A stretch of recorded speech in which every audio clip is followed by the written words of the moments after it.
Bueno, lo primero que esto es un fracaso, ¿no? Que demuestra con total claridad cómo se destruyó Petróleos de Venezuela, la industria petrolera. Un país que cuando yo trabajé en PDVSA, nuestra primera obligación era el suministro al mercado interno, que llegó a producir 450.000 barriles de gasolina que servían para consumirlos internamente y para poder exportar. Y hoy en día, bueno, tenemos este resultado que Maduro y su banda demuestra como si fuera una victoria, ¿no? Eso totalmente incongruente, ¿no? ¿Cuándo comenzó, La, disculpa Juan que te interrumpa, cuándo comenzó a perder Venezuela la capacidad de producir gasolina para el mercado interno?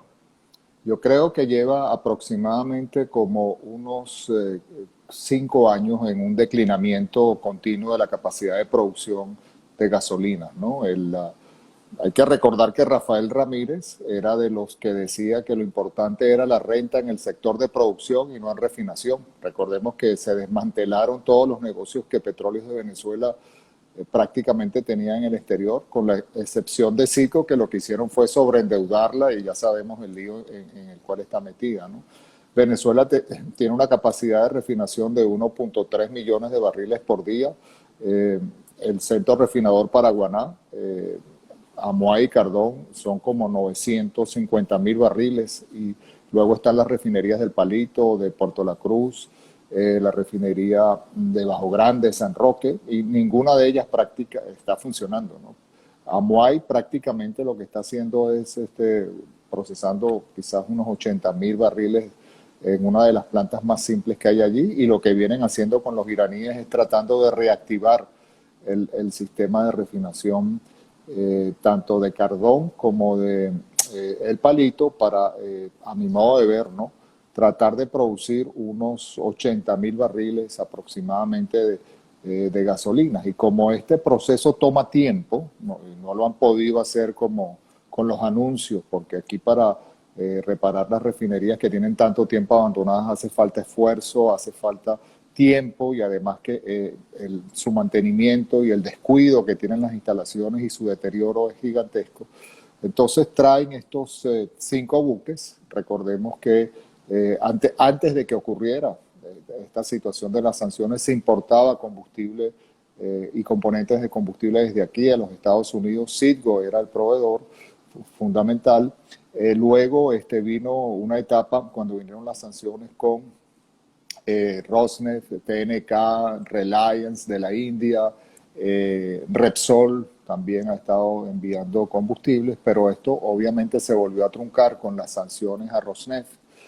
Y entonces, bueno, tienen esta vía iraní, y otra que ha estado también en los últimos días mucho en las noticias, que es el señor Ruperti, que también ha estado llevando combustible para Venezuela. Pero con estos 5 cargamentos, que se estima que 3 de ellos son de gasolina terminada y 2 son de componentes para producir gasolina en el país, lo que están haciendo es, bueno, obviamente aliviar una crisis que hay en el suministro, que es evidente.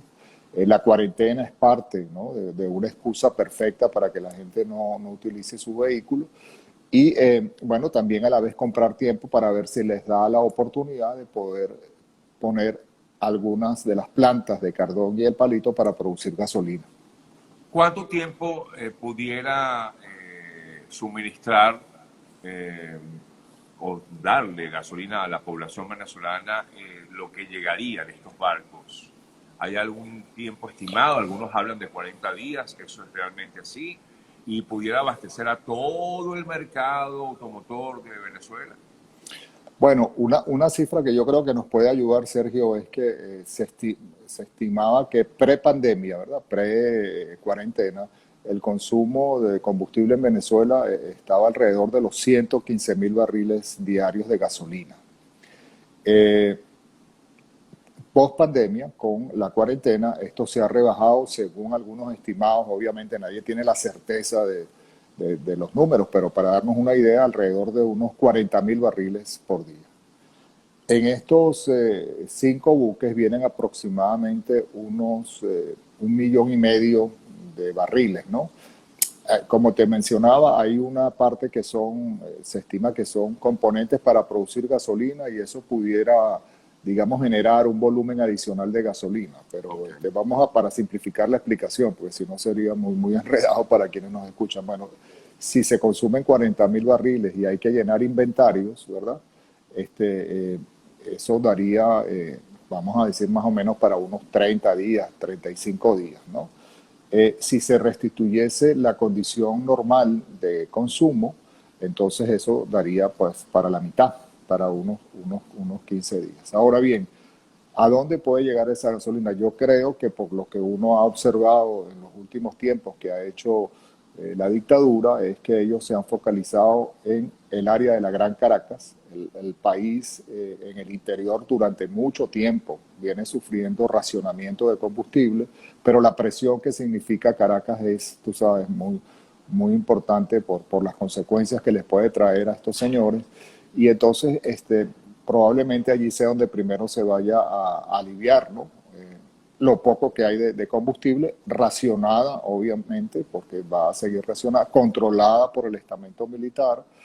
Hoy en Venezuela se está haciendo contrabando de gasolina desde Colombia a Venezuela, se está haciendo y pagando, ¿no?, estos precios que verdaderamente en las condiciones de hoy en día son inalcanzables para la mayoría de la gente, de $2 y $3 por litro, y esa es la situación. Mientras Maduro esté en el poder y estén estos señores administrando y gestionando el país, el problema de la gasolina no se va a resolver. Juan, el gobierno de Estados Unidos tiene por qué involucrarse en esta decisión que toma, en este caso, Irán y Venezuela. O sea, una decisión, digamos, entre dos países. ¿Tiene que por qué involucrarse Estados Unidos en ello, como supuestamente manifestó en días anteriores? Bueno, yo creo que hay una implicación obviamente geopolítica, ¿no? Sin duda alguna.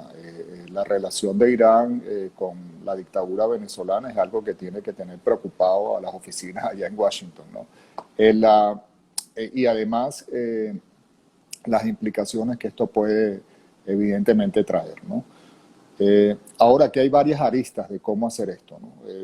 Uno a veces trata de reaccionar, tú sabes, con el corazón, ¿no? Y aquí hay que reaccionar también un poco con la cabeza fría, porque esto tiene otras implicaciones. Una primera implicación, digamos, y yo descarto la posibilidad de un conflicto bélico, ¿no? Eso ya lo había, creo que todos lo tenemos Pero claro. quizás muchos pensaron que iba a ocurrir porque tal vez hubo Exacto. reacciones de algunos funcionarios del gobierno norteamericano al Sí, respecto. eso es cierto, ¿no? Mucha gente, inclusive en las redes sociales, escribía, ¿no?, que estaba bloqueado y que no iban a poder pasar. Fíjate, una cosa que sí ocurrió en todo este tiempo es que los diferentes países del Caribe recibieron información sobre que estos 5 buques están sancionados. Y además, como en el caso de Trinidad, que está muy en el tapete en estos días por un suministro que hizo de gasolina a Venezuela, ya ellos dijeron que ellos no iban a recibir esos buques. Es decir, hay un conocimiento de que esos buques no pueden tocar otro puerto que no sean los puertos venezolanos, por esa relación que estamos hablando. Luego, hay una implicación que tiene que ver con los países aliados de los Estados Unidos que también tienen mucha presencia en las islas del Caribe, ¿no?, por las relaciones históricas, como es el caso de Inglaterra, ¿no?, con las islas que fueron colonia. Está los países de Europa que también están con relaciones en las islas, y eso también es parte de este ajedrez estratégico. Luego está el estrecho de Hormuz. El estrecho de Hormuz es un paso muy importante de petróleo. Allí hay alrededor de unos 20 millones de barriles que pasan diariamente por allí para el mercado mundial. Esto evidentemente es un área de preocupación, o sea, porque los iraníes con sus creencias, tú sabes, pueden llegar y volver a bloquear, ¿no? Y en esta circunstancia que vive hoy el mundo, pues sería entonces agregar un problema de una magnitud compleja. Los Estados Unidos están en proceso electoral. No veo a la administración del presidente Trump en un conflicto de esta magnitud que además le deteriore sus posibilidades de reelección.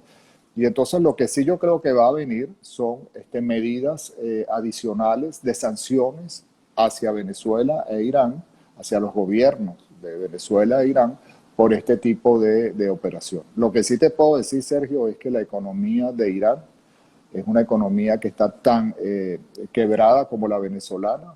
La sostenibilidad de este proceso continuo, ¿verdad? Porque tiene que ser continuo para que tenga efecto, es bastante compleja, altamente costosa y definitivamente yo creo que esto es como una especie de victoria pírrica, ¿no? Que se está viendo en Venezuela con el suministro de la gasolina y entiendo a nuestros compatriotas, a nuestras familias que están pasando una situación verdaderamente caótica con el tema del combustible en el país.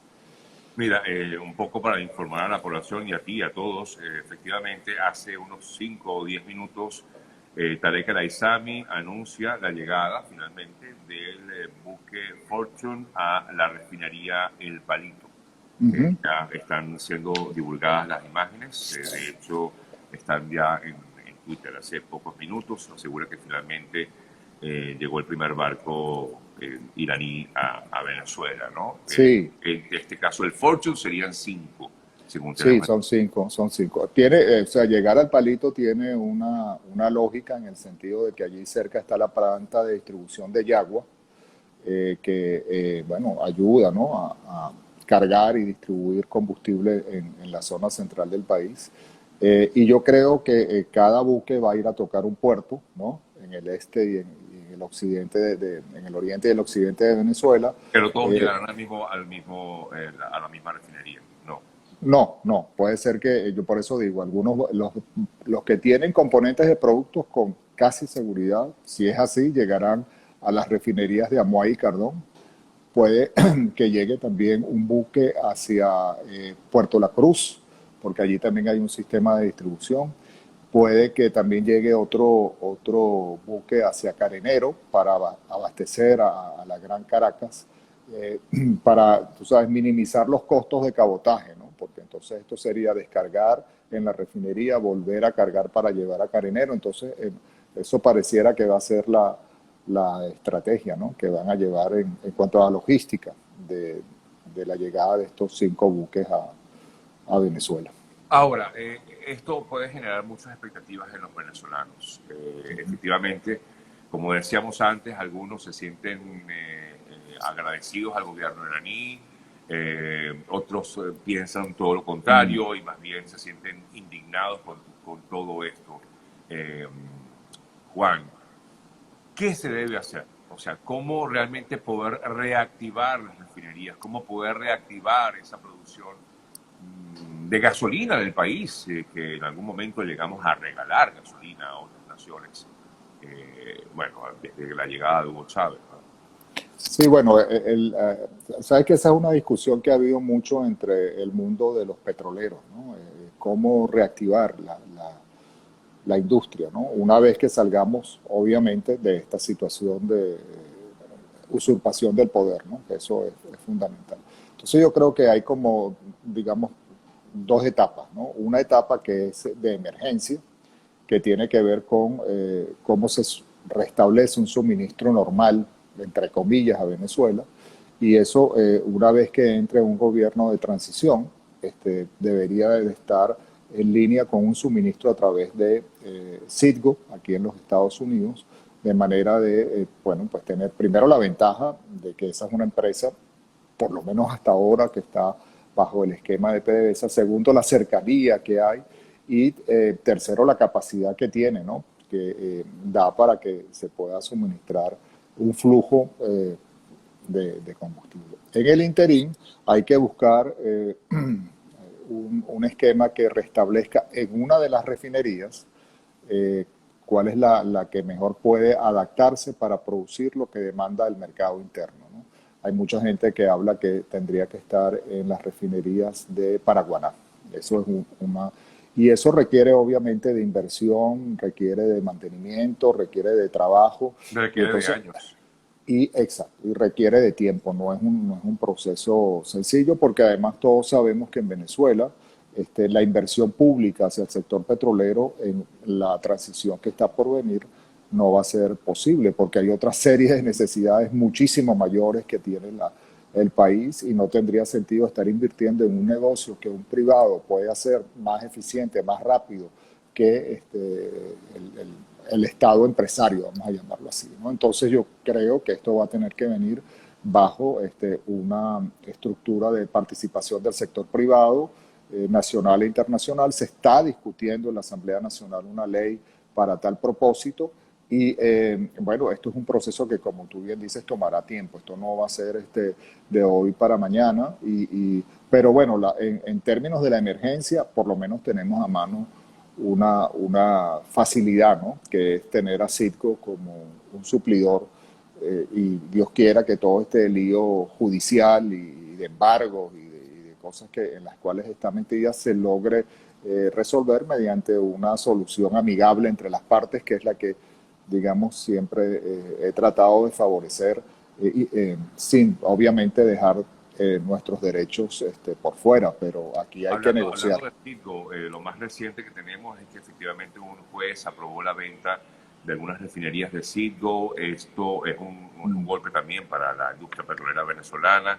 En medio de esta confusión, pues, o mejor dicho, en medio de toda esta revuelta judicial que hay con respecto a Citgo, el gobierno interino asegura tener protegida de alguna manera, por lo menos durante un tiempo más, todo lo que significa Citgo en Estados Unidos. ¿Pudieras explicarnos un poco más, Juan? Sí. Bueno, fíjate, efectivamente, ¿no? Mientras esté la protección que ha dado el Departamento del Tesoro de los Estados Unidos de no permitir enajenar, ni embargar, ni cualquier otra acción contra los activos que representa Citgo, porque allá hay una serie de acreedores, tanto que están, tú sabes, en esa cola pidiendo, está protegida. La pregunta es por cuánto tiempo, ¿no? Porque recuérdate que en este país hay una máxima, ¿no? Esta es una economía libre y de mercado. La interferencia del gobierno en asuntos económicos que son de índole privada, vamos a llamarlo así, es mínima, ¿no? Entonces eso es una gran preocupación que tenemos todos. Bueno, lo que ha hecho Cristalex es que, basado en esta disputa por el incumplimiento de pago de aquel famoso expropiese, ¿no? Que tanto daño le ha causado a toda Venezuela, ellos fueron a un juicio de arbitraje, ganaron el juicio de arbitraje, y para echar el cuento corto, bueno, Venezuela no les pagó. La empresa quedó en una situación muy compleja. Unos nuevos accionistas la compraron. Esos nuevos accionistas, bueno, entonces dijeron que aquí tenemos una oportunidad de recuperar lo que nos deben, y entonces fueron a un juicio en donde mostraron que tanto la República, el gobierno y Citgo son la misma cosa. Y si yo tengo una demanda contra Venezuela y digo, estos activos que están fuera de Venezuela son también de Venezuela, por eso que llaman el alter ego, ¿no? Pues entonces se presentó aquí ante un juzgado y dijo, mira, yo tengo esta sentencia de este juicio de arbitraje, quiero cobrarme. Y se quiere cobrar a través de una empresa que hay aquí en los Estados Unidos que se llama PDVSA Holdings, que es la dueña a su vez de Citgo. Y PDVSA Holdings es a vez una subsidiaria de PDVSA. Entonces, los jueces, para verlo brevemente, le dieron la razón. Le dijeron, bueno, sí, vaya y ejecute lo que le deben. Y entonces, bueno, ellos fueron a hacerlo y vino entonces la orden del Departamento del Tesoro. En este momento ellos siguieron con sus instancias.